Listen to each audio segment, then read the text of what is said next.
மாண்புமிகு தமிழக முதல்வர்களுக்கு பாட்டாளி மக்கள் கட்சியின் சார்பாக மனமார்ந்த நன்றியை மீண்டும் மீண்டும் தெரிவித்துக் கொண்டு, இரண்டாம் முறை சட்டமன்ற உறுப்பினராக இருக்கக்கூடிய எங்களையும் கொஞ்சம் கனிவோடு பார்த்து, அனைவருக்கும் தான் சொல்லிருக்காங்க.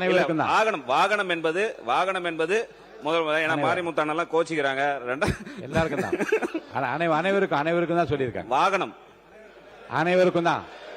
முதல் முறை சட்டமன்ற உறுப்பினர் இல்ல அனைவருக்கும் கோப்பி. மிக்க மகிழ்ச்சி. நன்றி. அனைத்து சட்டமன்ற உறுப்பினர்களுக்கும் நன்றியை தெரிவித்துக் உறுப்பினர் சிந்து அவர்கள். மாண்புமிகு சிந்து முடிக்கிட்டாங்க, உட்காருங்க.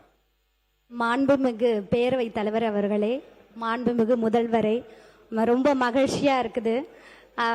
இதுக்காக ஒரு பாடல் மூலமாவே நன்றி சொல்லிடுறேன். கொடுத்ததெல்லாம் கொடுத்தார், இவர் யாருக்காக கொடுத்தார்? ஒருத்தருக்காக கொடுத்தார், இல்லை ஊருக்காக கொடுத்தார். ஒருத்தருக்காக கொடுத்தார், இல்லை ஊருக்காக கொடுத்தார். Thank you so much sir. Thank you.